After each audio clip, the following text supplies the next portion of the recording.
Assalamualaikum warahmatullahi wabarakatuh. Eh, Shalom, Om Kak. Swastiastu, Namo Buddhaya, salam kebajikan dan salam sejahtera bagi kita semua. Selamat sore Sobat Karir semua. Terima kasih atas kehadirannya pada sore hari ini. Selamat datang di webinar Hearts and Mind Program Personal Branding Career and Alumni Center Career Business Institute. Perkenalkan, saya Syafira yang akan menjadi pemandu acara untuk webinar kali ini. Nah, sebagai informasi untuk Sobat Karir kali ini, Karir Alumni Center Kalbis Institute bekerja sama dengan MySkill sebagai narasumber yang akan membahas mengenai pentingnya personal branding dalam meniti karir di dunia kerja. Nah, sebelum kita mulai acaranya pada sore hari ini, izin saya akan menyampaikan beberapa peraturan saat webinar berlangsung.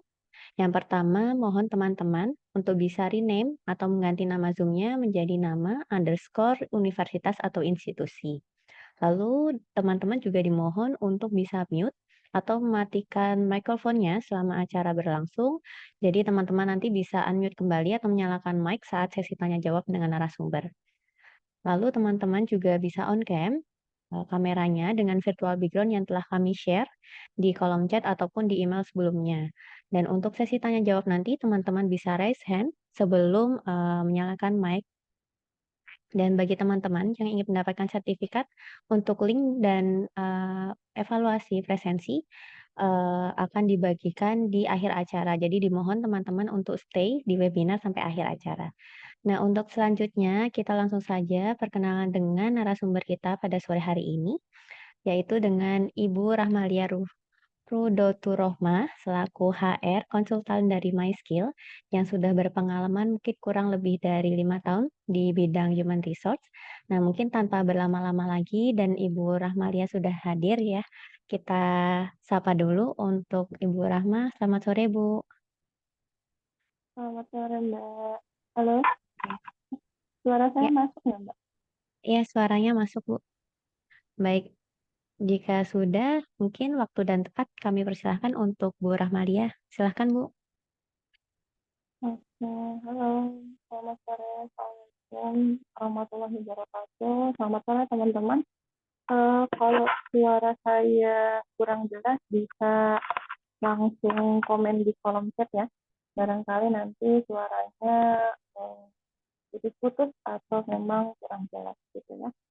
Oke, terima kasih pada pihak Aldi sudah memberikan kesempatan dan waktu untuk saya sharing session mungkinnya terkait personal branding.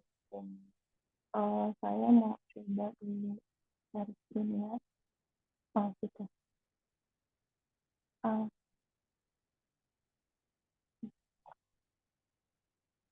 sebentar ya.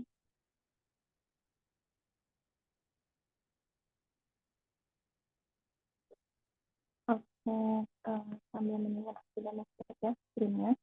Jadi untuk sesi hari ini tuh kita mau membahas terkait personal branding yang dimana banyak orang saat ini sedang melakukan ya, entah itu di sosmed pribadinya ataupun di sosmed profesionalnya. Nah, di hari ini tuh saya mau menjadikan hal-hal apa saja sih yang bisa dilakukan saat personal branding, dan sebenarnya personal branding itu bisa di apa aja gitu. Sebelumnya saya mau perkenalan diri dulu. Nama saya lengkapnya Rahmalia Rudoturohmah. Saya biasa dipanggil Rahma aja. Saya merupakan HR Career Consultant dari MySkill, udah sekitar 1 tahun kerja di MySkill, dan sebelumnya sebelum masuk di MySkill ini saya bekerja sekitar 2 tahun lebih sebagai HR Manager di 2 perusahaan yang berbeda. Saat ini juga saya sudah memiliki sertifikasi Human Capital Staff BNST di tahun 2023 sama HR Administration dan lain-lain dari HRM Indonesia tahun 2018. Saya merupakan alumni mahasiswa psikologi S1 dari Universitas Gunung Jati Bandung. Nah, ini adalah platform MySkill, yaitu tempat saya bekerja saat ini. Platform MySkill ini ada beberapa fitur ya yang bisa teman-teman akses nanti. Yaitu ada e-learning, ada bootcamp, mentoring, sama beberapa locker. Nah, untuk yang biasa saya pegang ini adalah di program mentoring. Jadi kalau teman-teman nanti ikutan bootcamp, terusan beli program mentoring kita, itu bakal ketemu sama saya. Gitu. Nah, ini adalah pengguna MySkill di beberapa waktu terakhir. Iya.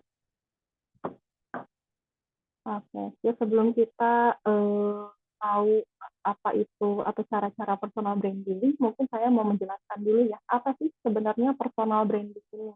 Jadi personal branding ini adalah strategi untuk membentuk citra diri sendiri sehingga masyarakat atau orang lain dapat menilainya dari prestasi, hasil kerja, dan pencapaian yang dimiliki. Mungkin teman-teman udah sering lihat di sosmed-sosmed gitu ya, ketika orang-orang meng-highlight pencapaian-pencapaiannya, kayak misalnya dia dapat beasiswa, atau dia punya karir yang cukup cemerlang, dan segala macam. Nah, itu adalah bagian dari personal branding. Atau juga mungkin beberapa orang ada yang sharing-sharing terkait apa yang dia ketahui dan apa yang dia miliki gitu ya. Nah, itu adalah salah satu dari personal branding. Kalaupun terkesannya kayak wah kok sombong ya, pencapaian semuanya di apa namanya di-upload terus segala macam gitu ya, kok tahu ya segala macam. Nah, kadang-kadang ada juga apa ya, respon-respon negatif pada personal branding, padahal yang dilakukan orang-orang zaman sekarang di sosial media khususnya itu rata-rata adalah untuk membangun citra diri yang lebih baik, dari mulai hasil kerjanya, prestasinya segala macam itu dibuat atau dimuat dari apa namanya, sebuah video reel atau mungkin status dan segala macam ya. Yang harus diperhatikan sebelum teman-teman itu mau personal branding, nah yang pertama adalah teman-teman harus tahu dulu potensi diri teman-teman itu ada di mana. Jadi jangan sampai kita menyampaikan dalam satu media sosial kita itu halnya itu berbeda-beda. Misal saat ini teman-teman ngerasa aku pengen sharingnya di desain grafis aja nih, atau tiba-tiba nanti sharingnya terkait marketing. Nah, jadi teman-teman harus milih salah satu dulu yang benar-benar teman-teman potensial di situ tuh di mana gitu, apakah di marketingnya, apakah di desain grafisnya, atau misalnya di HR, atau misalnya di accounting dan segala macam. Setelah teman-teman sudah tahu potensi diri teman-teman, nah nanti teman-teman bakal gampang gitu ya, mau temanya nanti yang diposting buat personal branding itu apa gitu, bakal lebih lebih enak eksplorasinya daripada teman-teman masih ngacak gitu, atau bukan ngacak ya, campur-campur gitu ya, minat karirnya mau kemana. Terus nanti teman-teman juga harus tahu tujuan personal brandingnya tuh buat apa. Oh, aku tujuan personal brandingnya tuh pengen menunjukkan skillku nih. Nah, makanya misalnya yang diposting adalah portfolio. Atau misalnya tujuan personal brandingku tuh mau lihat memperlihatkan apa namanya, kualitas nih, kualitas dari diri aku. Misalnya aku bisa konseling, atau misalnya aku punya jasa yang bagus, atau misalnya tujuan personal brandingnya buat marketing gitu ya. Nah, terus teman-teman juga harus konsisten. Kalau mau personal branding itu harus konsisten. Jadi minimal seminggu sekali itu ada aja yang diupload atau ada aja yang disampaikan di sosial media temannya masing-masing. Nah, terus buat konten yang sesuai dengan style teman-teman. Jadi kalau misalnya sebelum kita menentukan mau posting apa di sosmed kita untuk personal branding, kita harus tahu dulu nih style yang paling nyaman buat kita itu kayak gimana. Apakah dengan manggilnya saya Anda, atau kamu aku, atau gue lu misalnya gitu ya, atau yang lain-lain misalnya, atau biasanya suka pakai bahasa Inggris. Nah, itu juga harus dalami dulu kira-kira style yang paling enak buat personal brandingnya itu seperti apa. Terus juga perluas relasi, jadi teman-teman juga harus banyak connect-connect sama orang-orang gitu ya. Mungkin kalau orang yang punya niche yang sama atau punya apa namanya tema yang sama kayak teman-teman, biar nanti ada inspirasi atau ada proses ATM gitu ya, ada apa namanya, amati dulu modifikasi dari konten-konten personal branding dari orang lain gitu ya. Nah, makanya perlunya perluasan relasi biar kita juga nambah juga nih knowledge-nya gitu. Ternyata yang kita ketahui belum apa-apa nih sama yang orang lain ketahui misalnya. Nah, itulah fungsinya buat memperluas relasi ya. Media personal branding tuh banyak sebenarnya. Sosial media seperti Instagram, TikTok, LinkedIn, sama X gitu ya, atau Twitter gitu, dan masih banyak lagi medium segala macam. Teman-teman tinggal pilih yang mana yang paling nyaman buat teman-teman personal branding. Cuman kalau buat yang profesional banget, apalagi khususnya teman-teman yang mau mencari kerja, paling enak itu personal branding itu di LinkedIn. Karena kalau di LinkedIn ini benar-benar yang dibahas cuman seringnya atau mayoritasnya adalah hal-hal tentang pekerjaan. Sedangkan kalau di Instagram atau di TikTok itu kan informasinya terlalu banyak ya. Maksudnya yang personal branding bukan hanya orang-orang profesional yang memang sedang mencari kerja atau apa ya, memperlihatkan skill-skill dia. Ada juga yang memang untuk penggunaan pribadi, status pribadi, karena yang namanya juga sosial media TikTok atau Instagram, apalagi sekarang udah adanya Reels atau video-video pendek gitu ya. Nah, itu untuk lebih fokusnya lebih enak sebenarnya di LinkedIn. Makanya untuk sesi hari ini saya lebih banyaknya mungkin membahas gimana sih caranya buat personal branding di LinkedIn dan kenapa sih LinkedIn itu penting untuk sekarang gitu.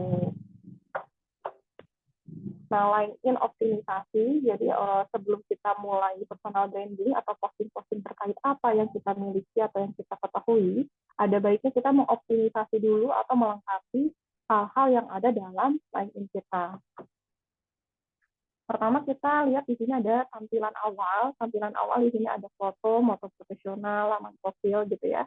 Terus tentang di sini adalah summary ya. Jadi sama kayak di sini kalau teman-teman udah punya CV dan udah pernah bikin ringkasan itu summary itu kurang lebih hampir sama kayak kita bikin tentang itu hampir sama kayak kita bikin summary di CV.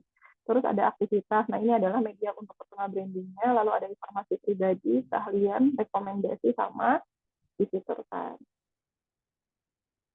Apa sih yang bisa diposting? Nah, di sini yang bisa diposting itu adalah apa sih yang pernah kita buat. Misalnya kalau orang-orang dengan hari UX design atau desain grafis atau konten gitu ya, atau sosial media marketing, itu sangat penting sekali untuk memposting apa yang pernah dibuat, yaitu portofolio.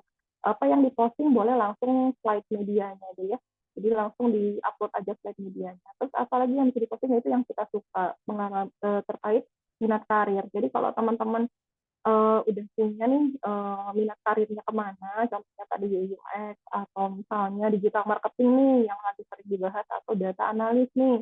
Nah, teman-teman bisa memposting hal-hal yang berkaitan dengan minat karirnya, seperti halnya tips and trick atau misalnya kayak tren yang sedang terjadi gitu ya di saat ini di jabatan tersebut, atau misalnya sebatas teman-teman cerita gitu ya, kenapa sih suka sama digital marketing, kenapa sih suka sama UI UX, kenapa sih suka sama accounting dan segala macam, atau apa sih yang teman-teman ketahui tentang uh, beberapa minat karir tersebut gitu. Terus juga sama yang pernah kita alami yaitu pengalaman. Jadi kalau teman-teman punya pengalaman proyek yang memang dirasa ketika di-share itu bisa menguntungkan atau bisa membuat skill teman-teman itu ter-highlight, itu boleh juga di-upload. Misalnya teman-teman pernah jadi moderator acara internasional, atau misalnya pernah juara public speaking, atau misalnya pernah berpengalaman mengemban proyek-proyek dengan brand-brand yang memang cukup bagus, itu cukup besar, itu boleh juga diposting di LinkedIn buat menambah branding baik buat kita gitu ya. Nah, selain ini adalah salah satu contoh dari cara upload di LinkedIn ya. Teman-teman bisa uploadnya cukup kata-kata kayak gini. Ini kebetulan punya saya pribadi dan ini adalah punya salah satu peserta di MySkill. Ini adalah summary atau ringkasan dari yang dia sudah dipelajari di MySkill. Jadi kalau teman-teman pernah ikutan bootcamp di MySkill, itu juga bisa ada tugas-tugas biasanya bikin summary dan harus diupload di LinkedIn. Jadi Messi juga menyediakan kesempatan buat teman-teman personal branding dengan cara membuat summary-summary dari materi yang ada di MySkill. Nah, ini contohnya kayak gini ya. Nah, ini dibuat dalam bentuk slide sekitar 27 slide. Lalu juga boleh seperti ini, misalnya ngebahas yang lagi tren, terus disambung-sambungin sama yang kita minati gitu ya. Jadi misalnya, yang lagi tren itu tentang BI checking nih, terus nanti gimana sih cara nyambungnya sama hal yang biasa kita bahas. Gitu.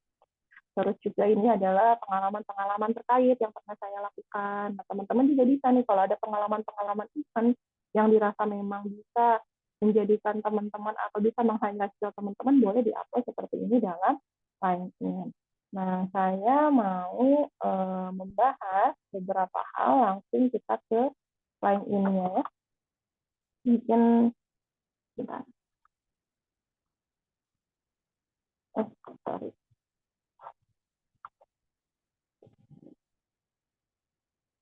Pindah ya. Pindah. Kita lihat ya, di sini ada profil LinkedIn.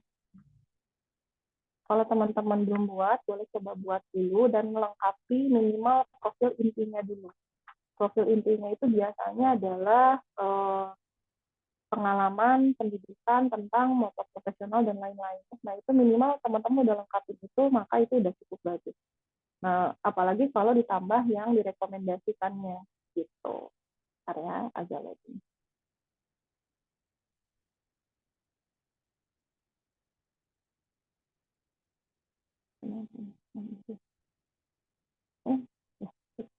Ini adalah profil saya. Di sini saya mau ngejelasin beberapa hal yang bisa teman-teman optimasi gitu ya di LinkedIn. Pertama adalah di sini ada laman profil. Pindah lagi. Maaf ya, sinyalnya lagi kurang bagus jadi ngeding terus. Jadi tadi di laman profil yang sempat saya tunjukin itu, teman-teman jangan sampai kosong. Nah, itu harus diisi dengan gambar yang merepresentasikan jabatan teman-teman saat ini atau jabatan yang hendak dilamar sama teman-teman saat ini. Gitu. Contoh saya, karena saya adalah human resource, nah maka di sini saya tuliskan human resource spesialisnya kemana. Gitu. Nah, teman-teman juga boleh kayak gini atau boleh gambar-gambar lain yang merepresentasikan pekerjaan teman-teman atau pekerjaan yang teman-teman minati. Gitu ya. Nah, lalu di sini ada foto profil. Foto profil di sini teman-teman boleh foto profil formal seperti ini atau semi formal. Yang penting adalah kalau saya prefer background-nya itu polos ya. Jadi jangan sampai background-nya, kalau saya sering-sering nemu ada yang background-nya lagi di pantai, atau background-nya lagi di warung misalnya gitu ya, atau background-nya papan tulis lagi di kelas misalnya. Nah, itu saya kurang sarankan, jadi lebih baik background-nya polos. Gitu. Lalu setelah itu di bagian sini, nah ini itu adalah namanya moto profesional. Nanti kalau teman-teman pas isi LinkedIn, terus ada moto profesional, itu bukan diisi dengan moto hidup, tapi diisi dengan jabatan teman-teman saat ini atau jabatan yang sedang teman-teman minati. Gitu. Jadi kalau misalnya teman-teman sukanya human resource, berarti dituliskan human resource. Kalau misalnya sukanya accounting, berarti dituliskan accounting, dan lain-lain. Nah, kalau teman-teman memang sedang aktif mencari kerja, ini bisa ditambahkan di insight seperti ini ya, gitu. Lalu kita masuk ke bagian tentang di sini. Nanti juga untuk bagian tentang bakal saya bahas di bagian sisi ya. Mudah-mudahan waktunya cukup ya. Nah, di bagian tentang di sini, ini ada beberapa hal yang akan masuk, yaitu background pendidikan. Kan teman-teman kalau misalnya di sini rata-rata fresh graduate, itu berarti harus cantumkan dulu pendidikannya di mana. Kalau teman-teman masih kuliah terus mau magang, berarti di sini tuliskan juga mahasiswa semester berapa, gitu ya, dari jurusan apa. Terus interestnya pengen kemana, kalau ada pengalaman atau prestasi boleh dicantumkan juga. Terus juga cantumkan skill-skill yang berkaitan, gitu ya. Kalau misalnya digital marketing misalnya, oh copywriting, content writing. Kalau misalnya UX misalnya high fidelity, low fidelity, dan segala macam. Nah, ini harus dicantumkan di sini. Nah, kalau misalnya teman-teman memang membuka untuk koordinasi atau apa namanya kerjasama, ini boleh dicantumkan emailnya seperti ini, gitu ya. Lalu di sini teman-teman juga cantumkan pengalaman kerja atau pengalaman organisasi kalau memang belum punya pengalaman kerja atau magang. Jadi dicantumkan di sini. Gitu. Nah, nanti di sini cantumkan semuanya dan juga dengan job list-nya gitu ya. Lalu ada pendidikan nih. Pendidikan di sini termasuk nanti kalau teman-teman ikutan bootcamp, salah satunya misalnya ikutan bootcamp di Malaysia, dimasukkan di sini. Gitu ya. Di pendidikannya jangan lupa dilengkapi gelar sarjananya, sama juga masa tempuhnya itu kalau saya sarankan pakai bulan.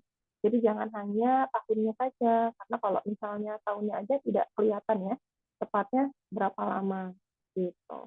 Nah, lalu di sini juga ada lisensi dan sertifikasi, dan di sini juga ada yang difiturkan. Nah, ini difiturkan lisensi dan sertifikasi dan juga rekomendasi ini adalah bagian dari yang direkomendasikan sama LinkedIn. Nah, itu caranya ditambah bagian profil direkomendasikan. Nah, di sini ada beberapa hal yang direkomendasikan untuk dicantumkan di LinkedIn. Nanti diikutin aja step by step-nya. Nanti bakal muncul gitu apa yang mau ditampilkan. Contoh kalau teman-teman mau memfiturkan portofolio, ini teman-teman bisa tambahkan difiturkan. Kalau portofolionya belum diupload, maka boleh langsung medianya. Kalau sudah diupload di posting, maka boleh postingannya. Kayak gini ya. Gitu. Lalu juga kalau teman-teman punya rekomendasi gitu ya, semacam testimoni dari dosen misalnya, atau dari tempat magang, misalnya barangkali teman-teman udah ada yang magang, itu boleh dicantumkan juga di LinkedIn. Jadi semacam testimoni kerja kita gitu ya di selama atau testimoni skill kita selama kuliah ataupun magang. Nah ini nanti hasilnya kayak gini gitu. Lalu kita lanjut lagi ke slide-nya. Nah, selain tadi kita harus upgrade atau branding di LinkedIn, sebenarnya kita juga harus memperhatikan berkas kita paling pertama untuk melamar kerja, yaitu adalah kurikulum vitae. Sebenarnya harusnya resume, cuman karena di Indonesia sudah biasa kurikulum vitae namanya, jadi kita bahasnya dengan nama kurikulum vitae. Nah, CV ini adalah tentang menjual diri kita, bukan dirinya ya, tapi potensi kita, skill kita, knowledge kita yang ada dalam diri kita kepada perusahaan yang potensial juga untuk membantu kita berkembang. Kita bisa berkembang di situ, perusahaan juga berkembang. Gitu. Makanya proses melamar kerja dan mencari kerja ini adalah proses jodoh-jodohan ya. Kalau kita jodohnya sama perusahaan A, berarti memang perusahaan tersebut yang bisa bikin kita berkembang. Kalau misalnya ternyata sudah 1 tahun di sana sudah tidak bisa lanjut lagi, oh berarti jodohnya cuma 1 tahun. Tapi kita harus cari lagi perusahaan lain yang kira-kira bisa lebih bikin kita berkembang. Nah ini ada apa aja sih yang harus disiapin? Pertama adalah teman-teman harus menyiapkan informasi pribadi. Nah, nomor telepon, email aktif, kota dan kode pos, domisili ya, sama link sosial media. Biasanya kalau saya sarankan itu adalah link profil LinkedIn. Kalau bisa portofolio, jadi teman-teman wajib sekali untuk saat ini karena portofolio adalah salah satu pembuktian skill. Nah, wajib sekali untuk mencantumkan atau menyematkan portofolio dalam CV. Biasanya kalau saya menyarankan hanya cukup linknya aja ya. Jadi portofolionya diupload ke Google Drive. Lalu sertifikat-sertifikat keahlian yang memang berkaitan atau memang dirasa bisa menjadi nilai tambah buat teman-teman di jabatan-jabatan tertentu. Gitu, atau sertifikat bahasa juga boleh. Lalu juga di sini ada kesalahpahaman nih, kenapa ya yang disiapkan pelamar itu biasanya adalah desain CV-nya rumit. Misalnya warna-warni lah, ikon kreatif lah, terus detailnya terlalu personal. Misalnya status perkawinan dimasukin juga, pendidikan dari dasar ke menengah, dari TK sampai kuliah S3 semuanya dimasukin. Terus ada informasi-informasi yang tidak relevan atau mungkin ada-ada gitu ya, mengada-ngada. Ada juga grammar yang kurang tepat, kontaknya kontak palsu gitu ya, nggak bisa dihubungi. Juga typo. Nah, typo ini kadang sebenarnya memang walaupun typo kita bisa ngerti gitu ya apa yang disampaikan sama pelamar, cuman kadang jadi mengurangi nilai CV-nya gitu, misalnya kurang perhatian bikinnya segala macam gitu. Kalau misalnya saya juga bikin slide kayak gini kan kalau kelihatan ada typo juga pasti mungkin kurang nyaman dilihatnya gitu ya. Nah, yang dicari perusahaan sebenarnya apa sih? Yang dicari perusahaan adalah pengalaman yang terkait. Gitu. Pengalaman yang terkait itu bisa saja pengalaman proyek, pengalaman organisasi, magang, kerja, pokoknya pengalaman-pengalaman yang terkait itu harus dicantumkan dengan CV. Pembuktian dari skill, yaitu tadi portofolio sama kata kunci sesuai dengan lowongan. Jenis CV itu ada 2. Kalau teman-teman lihat CV-CV yang sederhana, background-nya putih, depannya cuma ketikan hitam, itu namanya CV ATS. Nah, ini dia bisa digunakan melamar kerja portal ATS ataupun email. Kalau kreatif itu biasanya warna-warni, tapi masih cukup rapi gitu ya. Warna-warni, terus juga biasanya ada gambar segala macam, nah itu namanya desain CV kreatif. Nah, itu kalau di platform ATS biasanya nggak bisa, karena ATS ini tidak membaca gambar. Jadi biasanya digunakan kalau melamar ke email dan lain-lain. Nah, ini adalah salah satu cara kerja sistem ATS. Sistem ATS ini, jadi dari ribuan CV yang masuk buat satu jabatan untuk satu orang masuk ke ATS, lalu cuma ada sekitar 5-10 panggilan interview. Yang biasanya direkomendasikan sama si ATS CSR-nya adalah CV-CV yang keyword-nya sudah sesuai atau sudah spesialisasi dalam CV-nya. Makanya disarankan kalau teman-teman punya beberapa minat jabatan itu CV-nya berarti harus bikin banyak juga. Dan kalau misalnya teman-teman, kalau saya sarankan dari sekarang sih mending fokuskan dulu satu, pengennya kemana, biar eksplorasi skillnya jelas dan enak. Nah, ini adalah format penulisan CV ATS friendly, jadi disimpannya dalam bentuk doc atau pakai template CV ATS. Sebenarnya template-nya nggak aneh-aneh, sebenarnya cuma pakai Word juga bisa ya. Terus juga hindari penggunaan simbol seperti ini, juga hindari juga mengganti judul pakai frase yang tidak umum. Pengalaman misalnya diganti jadi perjalanan karir saya, itu kayak kita lagi nulis novel gitu ya, nah itu nggak usah. Mengganti pendidikan dengan fase tempat di mana saya menimba ilmu, yang baca juga jadi bingung isi, apalagi bikin artikel misalnya gitu kan. Jadi cukup aja pakai kata-kata yang umum digunakan. Lalu kalau format CV itu biasanya ada yang layoutnya satu baris, satu kolom, ada yang dua kolom kiri kanan. Nah kalau saya menyarankan lebih baik yang satu kolom aja. Jadi kenapa? Karena lebih nyaman untuk dibaca. Walaupun yang dua kolom juga tetap bisa terbaca sama sistem ATS gitu. Yang perlu diperhatikan adalah pertama halaman CV. Halaman CV itu jangan lebih dari 2 halaman atau 2 lembar. Kenapa? Saya yakin 2 lembar pun HR nggak baca semuanya. Itu apalagi banyak HR-nya udah keburu males nanti. Terus juga ATS ini punya keterbatasan. Takutnya kalau misalnya terlalu banyak halamannya, banyak ada informasi yang tidak terbaca. Dan takutnya yang tidak terbaca itu justru yang penting. Lalu konten CV, formula penulisan, informasi yang disampaikan, kelengkapan data, format CV seperti penggunaan font, tipe CV, dan typo tadi ya. Data tambahan seperti sertifikat, achievement, skill, summary, dan lain-lain. Dan ini ada catatan juga, tidak disarankan satu CV digunakan untuk beberapa jabatan yang berbeda. Bahkan idealnya itu, kalau teman-teman mau melamar kerja, kalau setiap loker itu kan punya kualifikasi yang berbeda-beda. Idealnya tuh CV kita tetap diedit-edit setiap mau melamar. Kecuali kalau CV-nya udah sesuai, ya nggak usah diedit lagi.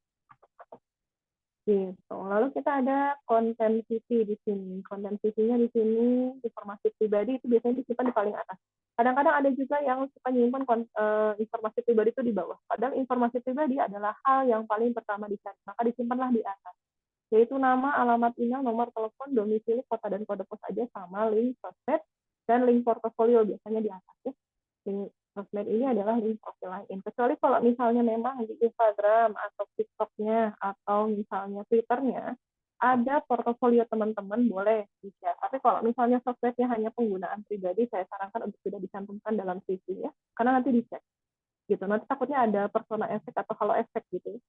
Nanti pasti ternyata di sosmednya kayak gini. Padahal kan kalau yang namanya sosmed kan itu gimana kita yang pakai gitu. Cuman kalau untuk hal-hal pekerjaan lebih baik link profil lainnya. Lalu ada personal profile atau biasa disebut dengan ringkasan atau biasa juga disebut dengan summary. Summary di sini cantumkan background pendidikan, pengalaman, pencapaian kalau ada. Kalau nggak ada pengalaman sama pencapaian, boleh juga alasan kenapa memilih minat karir tersebut. Gitu. Terus juga sertifikasi atau training terkait cukup disebutin aja. Terus juga skill dan tools yang dikuasai. Lalu ada pendidikan di sini harus lengkap, ada universitas, jurusan, IPK, tahun tempuh atau masa tempuh, digunakan juga sama bulannya. Ada pengalaman kerja, nama perusahaan, isi, periode kerjanya dari kapan sampai kapan, bulan dan tahun ya, jangan cuma tahunnya aja. Lalu ada daftar lingkup peran atau pencapaian, yaitu maksudnya job ya. Lalu ada link sertifikat. Kadang-kadang kalau magang ada yang suka dikasih link sertifikat ya, nah maka boleh dicantumkan link sertifikatnya. Lalu juga ada proyek. Proyek-proyek ini adalah kalau dicantumkan dalam CV adalah hanya proyek-proyek yang memang berkaitan sama minat karirnya ya. Jadi kalau ada proyek-proyek yang lain yang tidak berkaitan tidak perlu dicantumkan dalam CV yang mau dipakai ngelamar.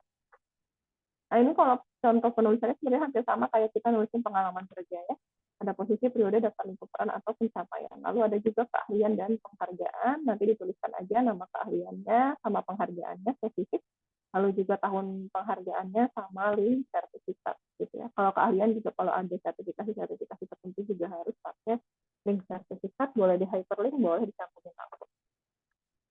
Nah, ini adalah personal profile. Jadi personal profile ini paragraf singkat tadi ya, dengan jelas dan isinya kurang lebih 100 kata. Jadi jangan terlalu panjang juga, jangan terlalu pendek juga. Yang penting tadi komponen-komponennya masuk. Jadi kalau kita udah bikin personal profile ini detail, kita akan mempermudah HR buat menunjukkan kalau kita adalah kandidat yang dicari. Gitu. Karena kita di situ udah mencantumkan pendidikan kita apa, skill dan tools yang kita kuasai apa, sertifikasi yang relevannya apa. Nah, maka itu akan mempermudah HR tanpa harus mengecek seluruh CV-nya, tapi udah kelihatan dari personal profile-nya. Gitu. Terus juga ada pengalaman. Pengalamannya ada banyak ya. Ada pengalaman kerja, organisasi, volunteer, magang, sama freelance. Kalau teman-teman juga punya bisnis orang tua, misalnya kerja di bisnis orang tua, itu bisa masuk ke pengalaman kerja ya.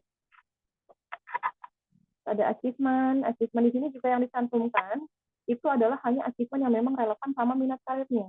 Kalau misalnya teman-teman sekarang ngelamarnya ke US, terus punya achievement juara ngaji misalnya. Nah, juara ngaji bagus, tapi kalau dihubungkan sama UX misalnya itu tidak relevan, maka tidak perlu dicantumkan. Maka hal-hal yang dicantumkan sebagai penghargaan itu adalah yang memang benar-benar relevan sama minat karirnya, dan jangan lupa cantumkan link sertifikatnya ya. Lalu ada referensi. Nah, referensi ini sifatnya opsional, yaitu nomor telepon atau kontak dari atasan langsung kita atau rekan kerja kita di perusahaan sebelumnya atau dosen. Mungkin ya barangkali mau nyakitin nomor dosennya memang bersedia ya boleh. Gitu. Nah, ini teman-teman harus milih orang yang kita jadikan referensi ini adalah orang yang bisa menjelaskan skill kita secara objektif. Jangan sampai yang kita cantumkan adalah orang-orang yang nggak suka sama kita ya. Jadi nanti si si komennya malah negatif semua, malah merugikan kita gitu. Dan pastikan memang orang yang dijadikan referensi itu mau atau memang bersedia untuk ditelepon atau dilakukan background checking gitu. Lalu ada portofolio. Nah, portofolio itu ada dua pilihan, ada dilampirkan langsung di CV-nya, ada cuman linknya aja. Cuman kalau untuk CV ATS sih saya sarankan untuk linknya aja langsung dicantumkan ya. Kalau dilampirkan itu biasanya kalau memang ngelamatnya via email. Nah, ini adalah contoh penulisan dari CV. Kebetulan ini CV saya pribadi. Di sini kita lihat ya, informasi pribadi ada di paling atas, nama, nomor telepon, email, lalu juga domisili beserta kode pos, link profil LinkedIn, sama nanti tambahkan satu lagi di atas yaitu portofolio. Gitu. Lalu setelah kalau teman-teman masih fresh graduate atau belum punya pengalaman yang lebih dari 2 tahun, itu contoh pencantumannya atau penyusunannya kayak gini. Setelah summary itu education. Tapi kalau teman-teman sudah punya pengalaman lebih dari 2 tahun, setelah summary itu adalah experience. Gitu ya. Jadi nanti dilihat dari kondisi teman-teman kalau untuk posisinya. Karena kalau misalnya masih 2 tahun pertama, yang dilihat adalah pola pendidikan teman-teman sama training yang teman-teman ikuti. Tapi kalau sudah lebih 2 tahun adalah pengalaman teman-teman. Gitu. Nah, di sini ada penulisan summary-nya. Kayak gini contohnya, yaitu ada background pendidikan, ada interest-nya, terus pengalamannya, sama skill-skill yang saya kuasai di bidang HR. Gitu. Kebetulan ini belum yang update, tapi kurang lebih sama ya. Komponennya kayak gini. Lalu education-nya, pendidikannya teman-teman jangan lupa cantumkan jurusannya, instansinya, masa tempuhnya, paling penting. Masa tempuh itu harus dicantumkan. Karena kadang-kadang ada juga yang konsen ke masa tempuh pendidikan dari calon karyawan. Itu juga IPK ini sebenarnya opsional ya. Kalau teman-teman mau cantumkan boleh, ya juga nggak apa-apa. Dilihat lagi dari persyaratan lokernya. Kalau lokernya memang dirasa tidak mensyaratkan IPK, maka tidak perlu dicantumkan, bisa apa-apa. Terus juga ada pendidikan non formal. Nah, ini posisi pendidikan non formal ini harus selalu di bawah education formal. Jadi mau education-nya tadi naik ke atas atau pindah ke bawah, nah ini course ini harus selalu di bawah pendidikan formal, biar langsung nyambung. Nah, di sini tuliskan nama instansinya, terus juga trainingnya training apa, terus subjek yang dipelajarinya apa aja. Kayak gini ya, skill yang dipelajari, skill yang didapatkan atau subjek yang dipelajarinya apa, lalu link sertifikat di paling bawah. Jangan lupa juga masa tempuhnya atau sertifikatnya itu didapatkan bulan apa, tahun berapa. Gitu. Kalau ini ada pengalaman kerja organisasi atau volunteer atau project, itu penulisannya sama. Yaitu ada nama instansi, jabatan, terus juga masa jabat, terus juga job desk-nya sekitar 3-5 poin aja, tidak perlu terlalu banyak ya. Gitu. Nah, ini adalah salah satu contoh atau contoh formula penulisan job desk yang paling disarankan, yaitu dengan formula XYZ. Formula XYZ itu, X-nya itu adalah pencapaian. Y-nya itu diukur dengan apa atau apa yang dicapainya. Z-nya itu caranya gimana. Di sini saya kasih 2 contoh. Satu contoh yang ada kuantifikasinya, satu contoh yang tidak ada kuantifikasinya. Barangkali teman-teman punya job desk yang tidak bisa dikuantifikasikan ya. Nah, kita lihat di sini. Di sini ada meminimalisir kesalahan penulisan. Nah, ini adalah apa yang dicapai atau X. Apa sih yang diminimalisir? Yaitu laporan keuangan sebanyak 50%. Ini adalah Y. Caranya gimana? Z. Dengan cara melakukan double checking. Kalau kita lihat yang bawah, di bawah X-nya adalah meningkatkan. Nah, di sini tidak ada kuantifikasi. Kita langsung aja kualitas desain, dan Z-nya dengan menggunakan aplikasi Photoshop, Canva, atau Adobe Illustrator, dan lain. Jadi teman-teman bisa menggunakan dua formula ini untuk menuliskan job desk ya. Lalu ini ada penulisan skill. Penulisan skill ini biasanya saya menyarankan untuk dibagi ke dalam 4 kategori, yaitu ada soft skill, ada technical skill atau hard skill, ada full sama language. Nah ini boleh disajikan seperti ini ya, jadi dikategorisasi dulu. Nah cuman untuk soft skill sendiri, kenapa saya tidak cantumkan di sini? Karena soft skill itu ada syaratnya untuk pencantuman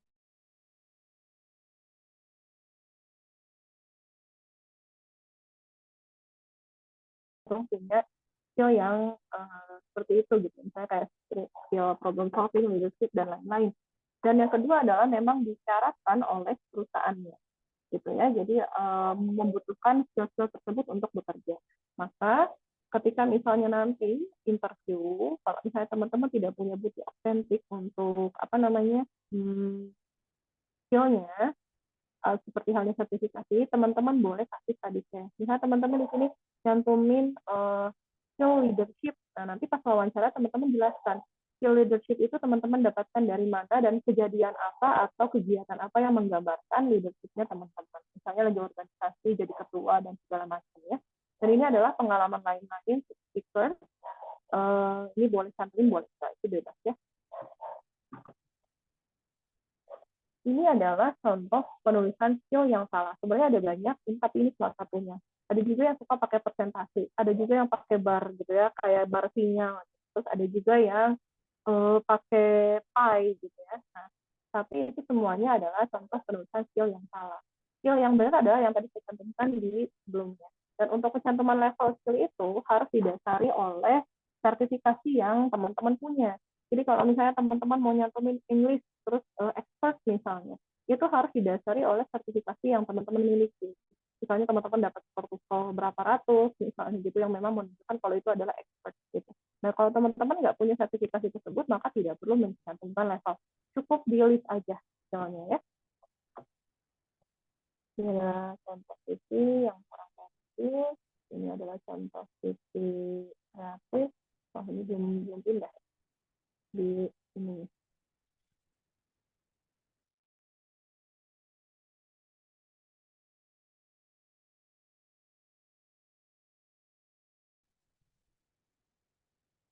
Teman-teman boleh dibantu, ini sudah pindah slide ke slide interview belum ya? Sudah ya? Udah, Bu. Sudah, Bu. Oke, baik. Terima kasih ya teman-teman. Nah ini adalah sesi paling menegangkan atau sesi paling, kalau saya dulu paling takut kalau misalnya mau menghadapi interview ya, karena takut banget kayaknya dinilai gitu sama HR gitu. Saya juga kan dulu fresh graduate gitu, dinilai sama owner gitu, kayak gimana ya, apa yang harus disiapin gitu. Dan ternyata setelah saya beberapa kali interview dan juga menjadi HR yang menginterview seseorang, sebenarnya interview ini adalah proses berbagi informasi. Jadi sebenarnya teman-teman boleh tegang tapi jangan terlalu tegang sehingga jadi adanya kesalahan penyampaian informasi atau adanya ketidakclearan penyampaian informasi gitu, jadi nggak jelas informasinya. Maka di interview ini kalau misalnya teman-teman mau lancar cuma ada dua cara, satu sering interview, dua sering latihan interview. Jadi teman-teman mau pilih yang mana terserah, mau sering interview baru bisa lancar atau mau sering latihan baru lancar ya gitu. Kita masuk ke slide selanjutnya. Poin penting dalam wawancara. Benar. Poin penting dalam wawancara ini ada 3. Pertama adalah teman-teman harus perhatikan apakah teman-teman sudah sesuai kemampuannya sama pekerjaan yang dilamar. Jangan sampai teman-teman bisanya desain, lamarnya akunting gitu ya. Jangan sampai kayak gitu ya, karena ya yang penting kerja aja lah pokoknya gitu. Nah itu nggak boleh. Jadi makanya tadi dari awal adalah teman-teman udah harus tahu potensinya mau ke mana. Jadi kalau teman-teman memang sukanya akunting, ikut trainingnya kan enak. Mau investasi lebih banyak di trainingnya pun nggak akan rugi gitu, karena bakal kepake seterusnya. Karena kan training-training profesi itu biasanya harganya cukup lumayan mahal gitu ya, apalagi yang resmi BNSP segala macam itu bisa nyentuh ke jutaan. Nah kalau misalnya teman-teman udah pilih salah satu posisi yang teman-teman minati, teman-teman eksplorasinya jelas, mau investasi leher ke atasnya juga jelas gitu ya. Bahkan ngerasa rugi, aduh kemarin beli kelas ini ternyata nggak kepake, nah kan sayang gitu. Lalu juga teman-teman harus memperhatikan kesesuaian karakter teman-teman sama budaya kerja. Makanya nanti kalau ada kesempatan untuk bertanya dari HR tuh jangan siap-siap aja, tapi tanyakan apakah budaya kerjanya mereka tuh cocok nggak nih sama karakternya teman-teman gitu. Terus lihat juga apakah ada potensi berkembang di perusahaannya. Maka boleh kita nanyain kalau di sini tuh ada jenjang karir nggak, itu hak kita. Kita nanya kayak gitu boleh. Atau misalnya di sini tuh ada pelatihan nggak, atau karyawan tuh diberi pelatihan atau segala macam gitu kan. Nah ini makanya kita perhatikan adakah potensi berkembang apakah di diri teman-temannya atau di perusahaannya. Teman-teman kira-kira kalau dia di sana bakal berkembang apa enggak atau bakal stuck. Nah itu bakal bisa teman-teman dapetin ketika teman-teman wawancara. Jadi makanya pas ketika kita dapat kesempatan untuk bertanya itu jangan sampai diem-diem aja ya gitu. Lalu yang perlu diketahui adalah peta pengalaman dan kemampuan. Jangan sampai teman-teman tidak tahu apa yang teman-teman mampu gitu ya. Nanti ditanya, kamu di akunting misalnya udah bisa apa aja? Ya pokoknya nantilah saya belajar lagi misalnya. Nah, itu nggak.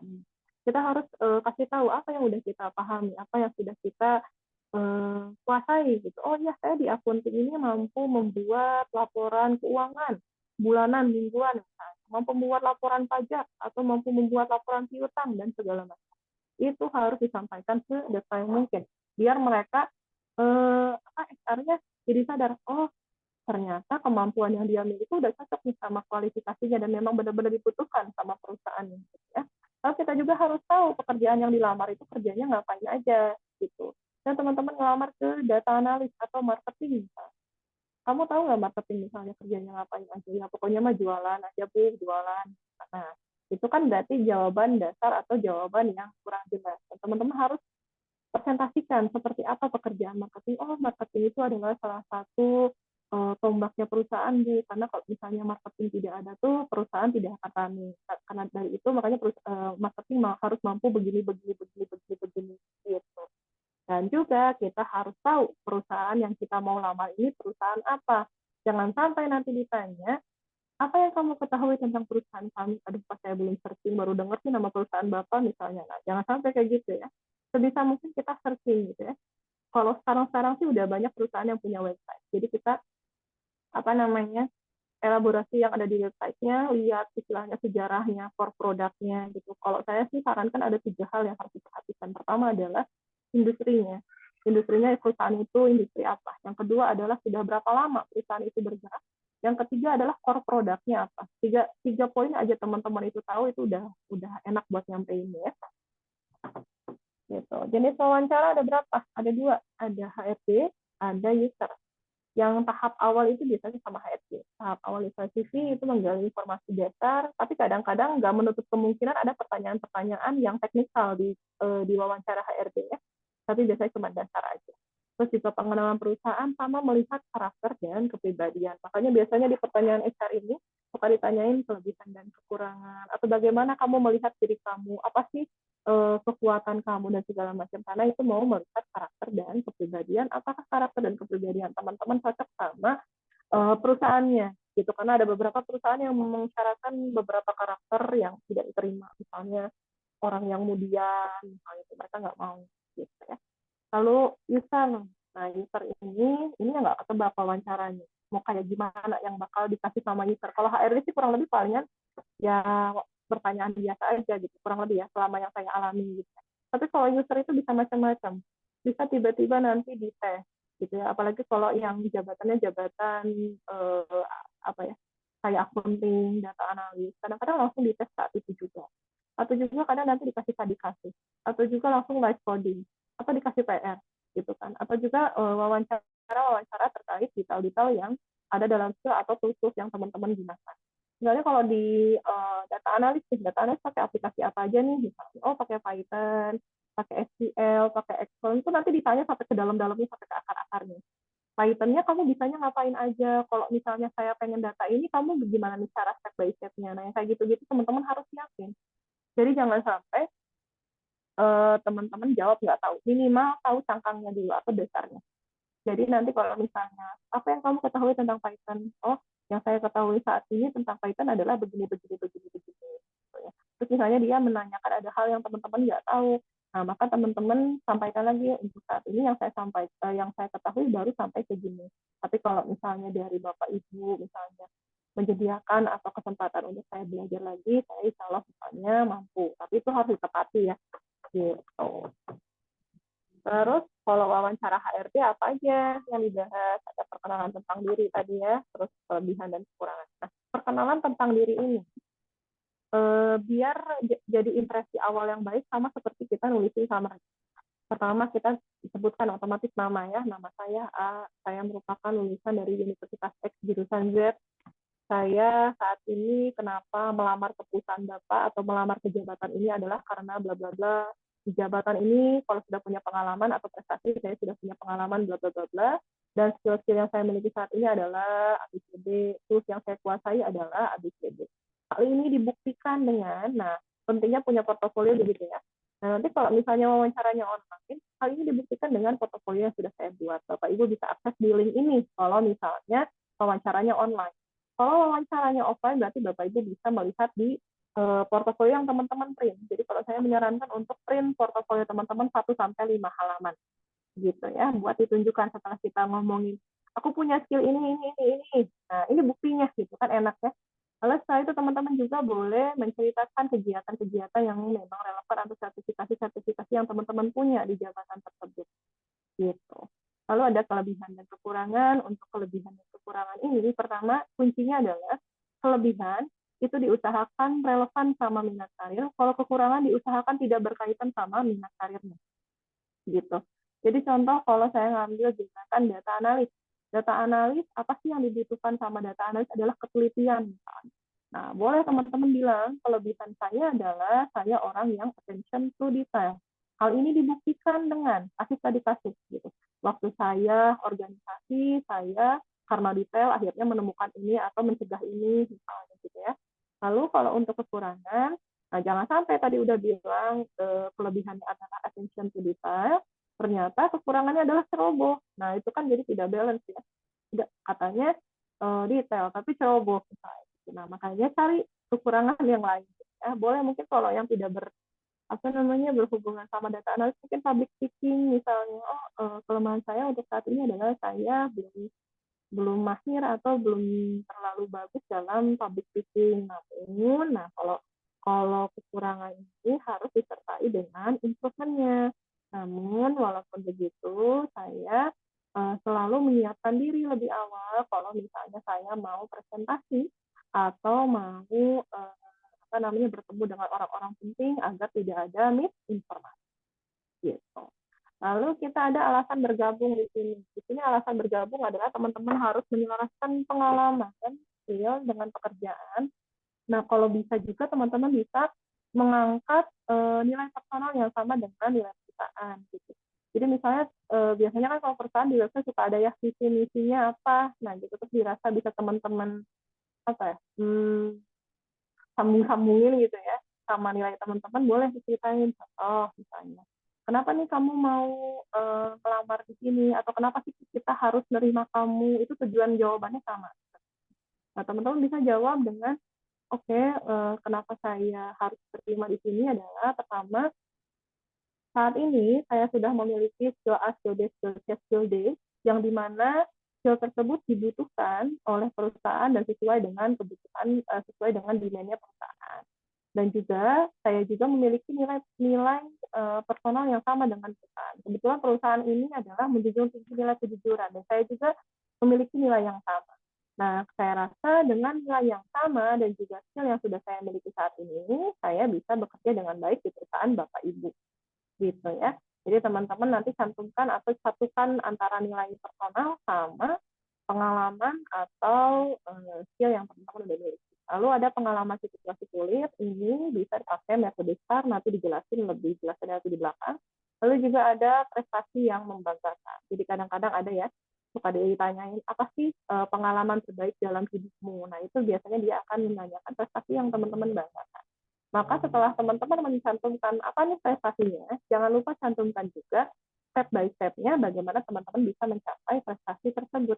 Gitu, jangan cuma nyebutin, oh saya kemarin juara 1A, dah aja. Tapi nggak dijelasin gimana caranya teman-teman dapat hal tersebut. Padahal yang diinginkan oleh HR adalah bagaimana usaha teman-teman untuk mencapai hal tersebut.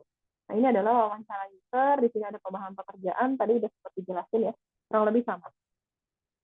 Lalu ada tips and trick, apa sih yang perlu diperhatikan ketika interview? Oh, kenapa ini ya? Iya, ternyata di sini ada yang hilang ya. Jadi pertama adalah saya ngomong aja ya. Pertama adalah teman-teman harus menyiapkan postur tubuh yang bagus. Jadi jangan sampai teman-teman nunduk terus saking malunya atau saking gigitnya gitu ya. Terus juga teman-teman harus berkata yang tidak berbohong gitu ya, berkata sebetulnya, terus berkata baik, intonasi yang bagus juga. Jangan juga pakai baju yang mencolok, misalnya bajunya warna-warni pelangi gitu ya, sampai orang yang lihat perih matanya gitu ya, saking silaunya. Atau juga pakai emas, gelang sampai siku misalnya, nah itu nggak perlu ya. Ya teman-teman tetap bersikap atau berpakaian dengan profesional, sederhana, dan nyaman untuk dipandang gitu ya. Terus juga ini adalah ada 6 kebiasaan buruk kandidat saat interview, yaitu pertama adalah 33% orang itu adalah berpostur buruk, jadi terlalu tunduk. Terus juga melipat tangan seperti ini, jadi X gitu ya. Nah itu adalah salah satu sign atau body language yang menunjukkan teman-teman tidak terbuka pada lawan bicara. Jadi kalau teman-teman tidak sengaja begini, cepat buru-buru langsung di ke bawah gitu, karena itu bisa menunjukkan kalau teman-teman tidak terbuka. Lalu 33% bersikap gelisah, lihat kiri, lihat kanan, terus lihat HP, terus liatin jam gitu ya, saking gigitnya. 26% menjabat tangan dengan lemah. Nah, jadi kenapa nih menjabat tangan dengan lemah itu tidak bagus? Karena itu menunjukkan kalau teman-teman tidak interest pada perusahaan. Gitu, jadi tidak semangat gitu ya. Nah, ini yang paling besar nih, 67% gagal membuat kontak mata. Jadi saking malunya, lihatnya ke kiri ke atas, terus pokoknya nggak mau kontak mata sama HR-nya. HR-nya jadi bingung, ini ngomongnya sama siapa gitu, kontak mata aja nggak mau gitu. Dan juga 38% tidak memperlihatkan senyum. Jadi kadang bukan nggak mau senyum, tapi karena saking gugupnya jadi nggak senyum-senyum gitu ya. Saking gugupnya jadi wajah wajah defaultnya yang muncul gitu, wajah juteknya yang muncul, akhirnya malah dianggap tidak baik gitu. Lalu ini tadi metode STAR untuk menjelaskan apa yang pengalaman kita apa yang pernah dialami. Itu pertama kita jelaskan dulu situation-nya atau situasinya. Contoh kalau teman-teman pernah bekerja misalnya, atau saya pakai contoh saya aja. Situasinya adalah waktu saya pertama kali kerja, tiba-tiba saya diberikan beban yang cukup besar di jabatan tersebut, padahal saya masih fresh graduate misalnya. Tugas saya adalah saat itu saya harus mengemban beberapa jabatan yang biasa diemban oleh HR manager. Ya. Saya harus memegang gaji, harus megang ini, megang itu, segala macam. Actionnya, karena pada saat itu saya belum berpengalaman sama sekali, akhirnya saya melakukan sharing session sama teman-teman atau atasan-atasan atau kakak tingkat yang memang sudah mengemban jabatan tersebut. Saya juga mungkin cari-cari di Google gitu ya terkait ilmu-ilmunya dan template-template yang bisa saya gunakan dalam bekerja. Resultnya pekerjaan saya berjalan dengan lancar walaupun dari segi waktu, misalnya karena saya perlu belajar, saya memerlukan waktu sedikit lebih lama untuk membuat program ataupun membuat kebijakan-kebijakan pada perusahaan. Jadi teman-teman, drive cerita teman-teman dari asalnya yang sulit menjadi sukses gitu. Makanya gunakanlah metode STAR ini. Kenapa diharuskan menggunakan metode STAR? Karena biar teman-teman tidak blunder. Yang mana dulu yang harus dibahas. Lalu di sini juga ada ceritakan tentang diri kamu. Nah ini sama ya. Tadi kayak perkenalan diri ya, pengalaman, achievement, kelebihan dan kekurangan.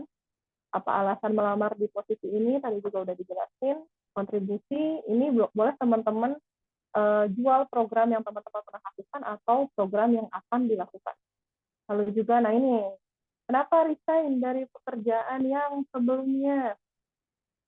Ini pertanyaan itu sebenarnya pengen ngorek, tapi kalau kita jujur juga nggak bagus gitu ya. Maksudnya kalau kitanya jujur menjelek-jelekan perusahaannya juga nggak bagus, karena nanti dikhawatirkan dari HR-nya juga kalau nanti dia kerja di sini terus keluar, nanti kita perusahaannya juga dijelek-jelekin juga. Makanya teman-teman boleh menyampaikan kalau teman-teman memang mau mendapatkan kesempatan yang lebih baik, benefit yang lebih baik. Boleh juga teman-teman mengatakan untuk meningkatkan value teman-teman gitu ya. Terus juga usahakan untuk tidak menjelekkan perusahaan sebelumnya ya. gitu. Kecuali kalau di PHK ya, sebutin aja layoff gitu. Karena kalau dari apa namanya tragedi COVID ini dengan adanya kita menyebutkan alasan layoff itu rata-rata masih bisa diterima. Bolehkah kita bertanya kelanjutan dari interview ini? Setelah proses interview, bolehkah kita melakukan follow up terkait dengan proses hiring ini? Boleh. Jadi makanya dari tadi saya manti-manti, kalau udah dikasih kesempatan bertanya sama HR tuh, jangan sampai diam-diam aja. Salah satunya nanyain ini, Bu atau Pak, setelah interview ini, kira-kira apalagi ya proses yang saya harus alami atau hadapi gitu. Terus berapa lama saya harus menunggu? Kalau saya udah menunggu di waktu tersebut belum ada kabar, saya harus gimana? Nah, itu harus ditanyain di biar teman-teman tidak merasa di ghosting. Oke, alhamdulillah. Terima kasih. Sebelum saya serahkan ke eh, pihak moderator, di sini saya mau mempromosikan kalau teman-teman bisa mengakses 800 konten dari MySkill, dan ini dibuat dari beberapa partner kita, ada yang dari Gojek, Shopee, Bukalapak, Astra, Tokopedia gitu ya. Dan teman-teman bisa menggunakan kode promo ini. Teman-teman boleh screenshot atau mungkin nanti ditanyain lagi ke pihak MySkill, yaitu kode promonya adalah Albi10. Nah, ini promonya berlaku sampai 8 September. Jadi teman-teman buru-buru dulu dari sekarang bikin dulu akunnya, biar tidak ketinggalan promonya. Karena harga aslinya itu kalau nggak salah 35.000 sebulan apa ya. Dan sekarang cuma teman-teman bisa akses sekitar RP cuma 10.000 gitu. Jadi teman-teman boleh nanti coba buat dulu akunnya buat mengakses beberapa video e-learning dari kita sekitar 800 konten, dan itu juga bersertifikat gitu. Banyak kok orang-orang yang melihat dari e-learning sampai dapat kerja ya kalau benar-benar diikuti. Begitu dari saya, terima kasih. Saya serahkan kembali ke Mbak Safira sebagai operator. Oke, terima kasih banyak atas materinya oleh Bu Rahma. Untuk teman-teman juga yang mau menambah skillnya di MySkill juga tadi sudah dibagikan oleh Bu Rahma ya. Kode diskonnya nanti bisa diakses sampai tanggal 8 September. Nah, untuk saat ini kita masuk ke sesi tanya jawab. Mungkin bagi teman-teman yang mungkin langsung ingin bertanya dengan Bu Rahma bisa raise hand dan open mic, atau mungkin juga bisa lewat kolom chat. Nanti kita bacakan. Yuk teman-teman mungkin dipersilahkan bagi yang mau bertanya. Ya, silahkan Mbak. Masih ada waktu sekitar setengah jam buat tanya jawab. Ada pertanyaan teman-teman? Mungkin yang malu-malu juga bisa lewat chat ya. Barangkali malu untuk open mic ya, Yap. teman-teman bisa lewatnya. Nggak ada yang mau tanya teman-teman? Mumpung bertemu dengan expertnya nih sama Bu Rahma.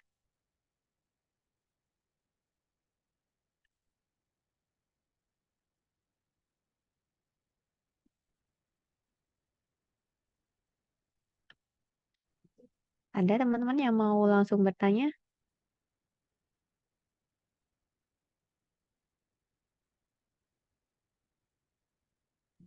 Atau saya yang nanya, nggak ada yang bercanda. Boleh teman-teman, silahkan. Ada yang mau ditanyakan atau materi saya sudah bisa dipahami? Takutnya ada yang nih.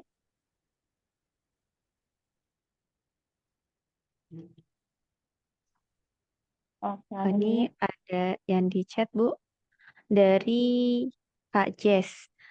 Izin bertanya, jika ingin mendaftar melalui LinkedIn, apa perlu buat kata-kata body email atau hanya interest? Terima kasih. maksudnya kalau mau melamar menurut saya di ini ya, di loker yang dicantumkan di status-statusnya HR mungkin ya. Boleh saya dibuat di email sebenarnya kan kalau cuma interested itu kan biasanya mereka nanti milih-milih juga ya. Tapi kalau misalnya kita bisa lebih panjang, seperti halnya memuat kata-kata di body email itu lebih bagus. Cuma jangan terlalu panjang juga sampai kita jelasin apa namanya, kita punya KTP, punya ini nggak usah. Cuman kayak kita nunjukin kalau kita punya ketertarikan di situ dan kita juga punya pengalaman yang relevan di situ. Kayak gitu, boleh silakan. Hmm, izin bertanya, Tanda HRD sudah tidak terkait saat interview apa ya, Kak? Biasanya bisa kebaca di body language-nya ya. Kalau misalnya dia udah kerung, ya terus udah kayak cepet banget gitu interviewnya cuma 5 menit, 10 menit sudah tidak dilanjutkan, berarti memang ada hal-hal yang tidak sesuai. bukan tidak tertarik, tapi mungkin ada skill-skill yang dari teman-teman yang memang sudah tidak sesuai sama yang mereka butuhkan gitu. Baik, untuk Kak Jess dan Kak Sita Kita Desta Desta. semoga menjawab ya pertanyaannya. Oke. Ini ada lagi Bu dari Kak Agitsi. Izin bertanya, eh, ketika wawancara atau misalkan sudah akan bekerja, tentu akan ada kesepakatan gaji. Nah, bagaimana kita mengukur gaji kita sesuai dengan skill kita atau tidak? Terima kasih. Oke, kalau misalnya teman-teman yang sudah lulus, bukan masih kuliah ya, itu masa gaji itu untuk fresh graduate atau entry level itu, ini riset yang saya lakukan pribadi, karena ini bukan riset resmi, tapi bisa dijadikan patokan, biasanya gaji buat entry level sama fresh graduate itu di angka 3 sampai 5. Bisa lebih kecil, bisa lebih besar, tergantung dari UMR kota-kotanya masing-masing. Jadi, kalau misalnya teman-teman mau melamar ke satu perusahaan, perhatikan lokasi perusahaannya. Barangkali lokasinya di Jakarta, berarti UMR-nya adalah 4 juta. Maka boleh teman-teman memberikan angka tetap, yaitu sesuai dengan UMR, atau boleh di bawah UMR sedikit gitu, karena kadang-kadang ada juga beberapa perusahaan yang tidak langsung ngasih UMR, kadang nanti di masa probation dikurangi dulu nih 500 sampai 300 gitu. Nah, nanti baru sudah probation baru dinaikkan gajinya. Jadi teman-teman yang penting adalah harus bisa memberikan rentang gaji, berapa angka paling kecil, berapa angka paling besar dari rentang atau dari patokan UMR. Terus juga kalau misalnya tadi ini masih semester 3, kalau misalnya dirasa ini buat magang, nah kalau untuk magang itu biasanya sih kita ngikutin dari perusahaannya, karena untuk magang itu budgetnya beda-beda. Dan biasanya gajinya memang cukup kecil dari gaji full time ya. Dan kita hanya bisa pasrah kalau misalnya magang. Jadi susah banget kalau magang naik gajinya, karena biasanya kalau magang itu dirasa pemberi kerja itu memang lebih banyak yang ngasih pengetahuan daripada apa namanya mempekerjakan secara full time gitu. Jadi kan nanti di magang itu biasanya di training ulang. Oh ini kamu harus seperti ini dan kita juga di situ buat games ya. Tapi kalau sudah full time itu bisa kayak gitu ya. Jadi gaji itu kalau kita menyesuaikan dengan skill kita itu baru bisa dilakukan ketika kita sudah bekerja lebih dari 2 tahun. Nah, kalau udah 2 tahun, kita bisa nembak angka. Lebih dari 2 tahun itu kita bisa nembak angka ya. Tapi kalau misalnya masih 2 tahun ke bawah, patokannya dari UMR. Gitu ya, Kak Agisi. Semoga menjawab ya. Baik, terima kasih juga untuk Bu Rahma. Ini ada pertanyaan lagi dari Kak Anastasia. Apa benar semakin lama interview HRD semakin tertarik sama kita, tapi semakin sebentar interviewnya memang tidak tertarik? Terima kasih. Kalau berdasarkan yang saya biasa lakukan dan beberapa teman-teman HR saya lakukan, waktu interview HR yang wajar itu adalah di angka 15 menit sampai 45 menit. Jadi kalau kurang dari 15 menit, entah itu memang sudah tidak ada yang bisa digali, yang pertama, terus yang kedua memang sudah tidak sesuai dari awal, terus yang terus juga mungkin memang sudah menemukan kandidat yang lebih baik di wawancara sebelumnya. Biasanya itu apa namanya, kalau wawancaranya walk in atau misalnya wawancaranya offline, jadi yang gantian gitu ya. Terus kalau semakin sebentar emang tidak tertarik. Jadi kalau misalnya memang wawancaranya cuma 5 menit sudah selesai, udah pasti nggak tertarik, karena 5 menit itu kita tidak bisa menggali apapun gitu. Jadi misalnya pas perkenalan diri sudah dirasa tidak tidak tertarik HR-nya, atau sudah dirasa tidak menemukan apa yang dia cari, ya pasti dia cut gitu ya. Jadi pokoknya patokannya adalah 15 menit sampai 45 menit atau maksimal 1 jam. Lebih dari 1 jam itu sebenarnya kurang bagus. Pertama, entah HR-nya yang banyak ngomong, kedua entah kitanya yang banyak ngomong sebagai interview gitu. Jadi obrolannya tidak fokus. Jadi bukan berarti semakin lama interviewnya 2 jam malah yakin bagus. Ada juga yang tidak keterima walaupun interviewnya banyak karena mungkin terlalu banyak bicara ya. Gitu. Semoga membantu ya. Hmm, saya baca aja ya. Kalau Kak, kalau posisinya kuliah tapi ingin bekerja, apakah Ya, ijazah Pak. sementara perlu dicantumkan di CV? Itu didasari lagi sama lokernya ya. Kalau lokernya memang membutuhkan IP sementara, maka cantumkan, tapi kalau tidak ya nggak usah, gitu. Dari Kak Petra, salam kenal. Oke, salam kenal juga. Ya. Bagaimana kita membangun personal branding kita di hadapan klien dengan kedudukan yang lebih tinggi, namun kita belum punya pengalaman dalam bidang tersebut. Bagaimana tips dan cara saya memposisikan diri agar bisa berkontribusi dalam perusahaan? Kalau sebagai digital marketing adalah minimal, paling minimal banget paham banget terkait produk yang sedang dijual, ya. Produk sama industri yang sedang dijual. Misalnya kalau Kak Petra ini ada di industri misalnya skincare atau ada di industri clothing atau retail, kalaupun misalnya belum punya pengalaman, tapi saya rasa Kak Petra bisa riset gitu ya. Apa saja barang-barang yang biasa dijual di retail atau di skincare, terus bahan apa saja yang biasa digunakan dan segala macam gitu ya. Nah jadi pas Kak Petra ketemu sama klien itu walaupun dia kedudukannya CEO pun, kalau Kak Petra menguasai produk yang dimiliki perusahaan itu nggak ada masalah gitu. Yang pasti nanti kalau dia tiba-tiba nanyain, emang efek gitu atau misalnya emang beneran bagus atau segala macam itu Kak Petra bisa menjelaskan dengan baik seperti apa bahannya, seperti apa pembuatannya, seperti apa programnya. Nah itu yang harus Kak Petra kuasai betul-betul biar branding perusahaan yang sedang Kak Petra bangun dan branding diri yang sedang Kak Petra bangun ini bagus di mata klien dan meyakinkan. Yang pasti itu ya, apa namanya, benar-benar pahami dulu, benar-benar pahami dulu produknya gitu. Oke, semoga membantu ya. Ada lagi? Ya, Sudah. baik. Ada lagi teman-teman yang mau bertanya? Mungkin satu atau dua pertanyaan lagi? Atau mungkin bisa unmute ya, langsung tanya dengan Bu Rahma. Silahkan. Ada? Atau mungkin saya mau bacakan pertanyaan Bu, untuk sebelumnya ada yang bertanya di form registrasi. Itu ya. Oh ya, boleh. Jadi kemarin ada yang bertanya nih Bu, bagaimana cara membangun personal branding yang baik untuk fresh graduate yang sebelumnya masih belum tahu arahnya mau disalurkan kemana? Bisa dijawab Oke. Ibu? Berarti pertama tugasnya adalah mencari tahu dulu mau kemana ya.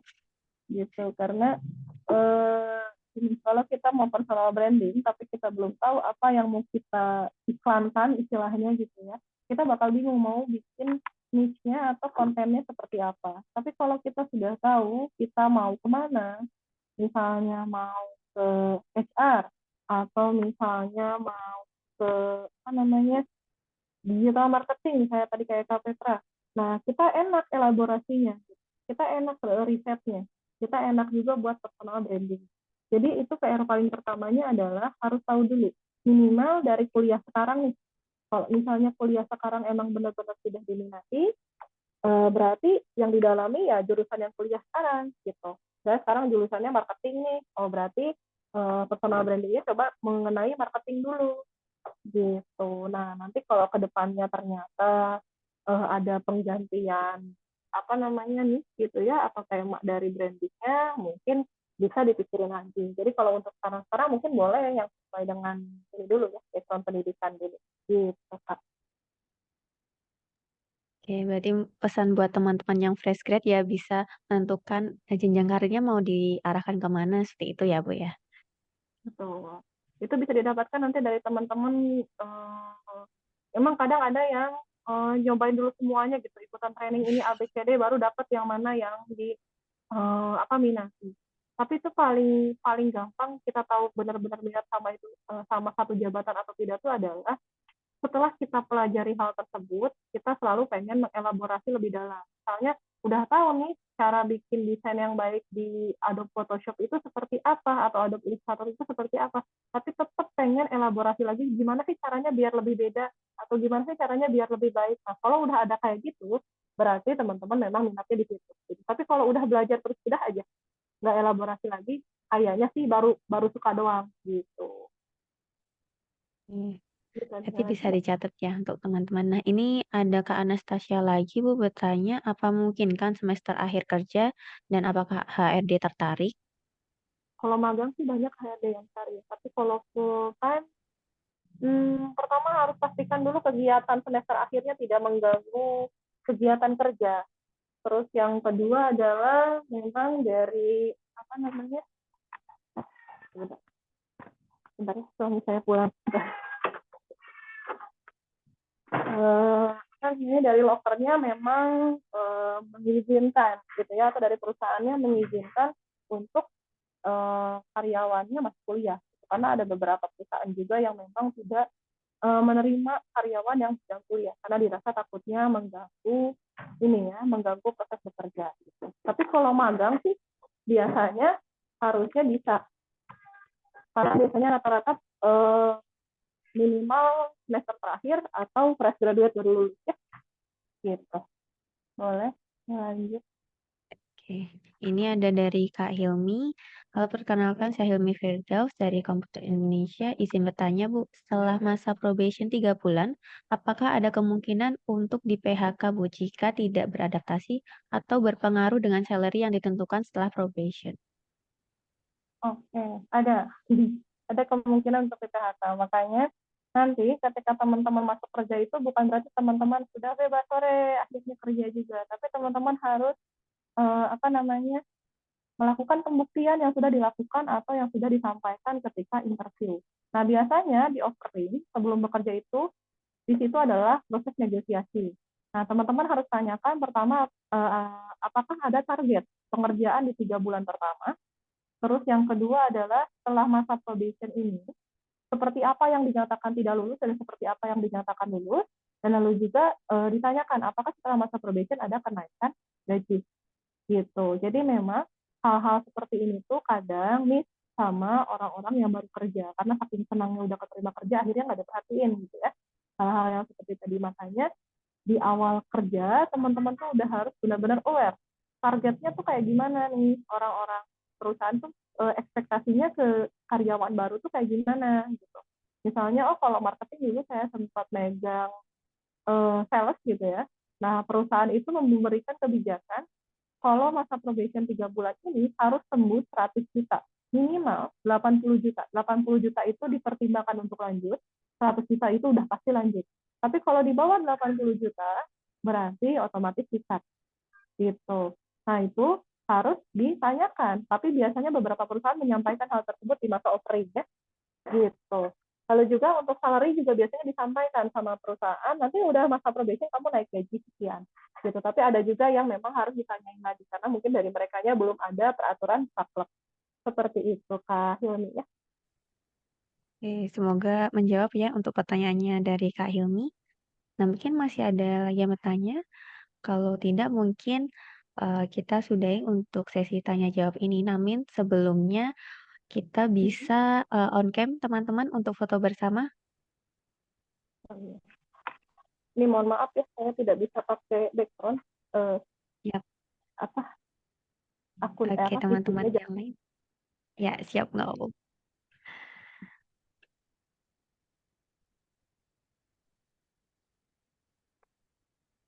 Oke, ada lagi yang mau on cam. Kita tunggu teman-teman.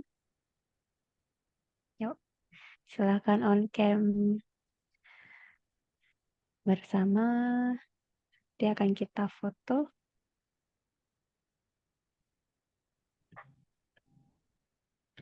Ya, untuk nanti rekamannya akan kita upload di YouTube Kalbis Career Center ya teman-teman. Nanti akan diinfokan selanjutnya bersama dengan sertifikat dan materi. Ada lagi yang mau on cam? Kalau sudah, saya izin untuk hitung mundur. Ya, oke, saya hitung ya. 3, 2, 1. Oke, baik. Mungkin satu lagi, Bu. Foto pose kalbis seperti ini.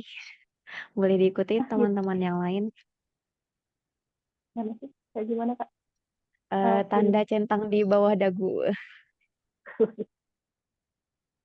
Iya. Oke, saya hitung. 3, 2, 1. Oke. Oke, terima kasih teman-teman. Untuk link absensinya sebentar saya bantu share.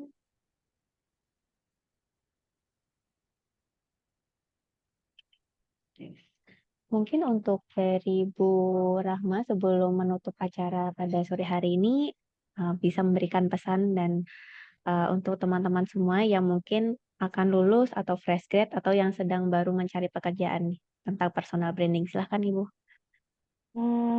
Kalau dari saya sih mungkin karena zaman sekarang tuh beda sama zaman saya. Kayaknya jauh banget padahal zaman saya masih beberapa tahun yang lalu. Cuman kalau zaman sekarang itu kan cari magang khususnya ada beberapa media seperti halnya kampus Merdeka dan lain-lain itu kan sudah banyak ya. Jadi saya rasa teman-teman harus memanfaatkan kesempatan untuk magang tersebut gitu di semester 5 ke atas gitu ya. Karena biar nanti pas udah masuk ke dunia kerja itu nggak begitu kaget.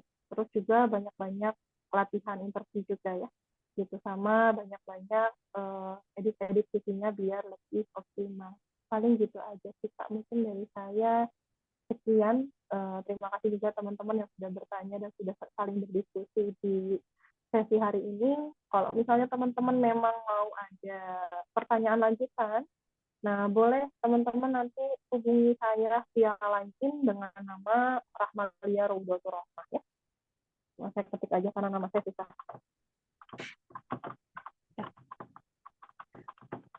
Oke. Paling kayak gitu aja Mbak. Saya kembalikan ke Mbak. Terima kasih teman-teman. Assalamualaikum.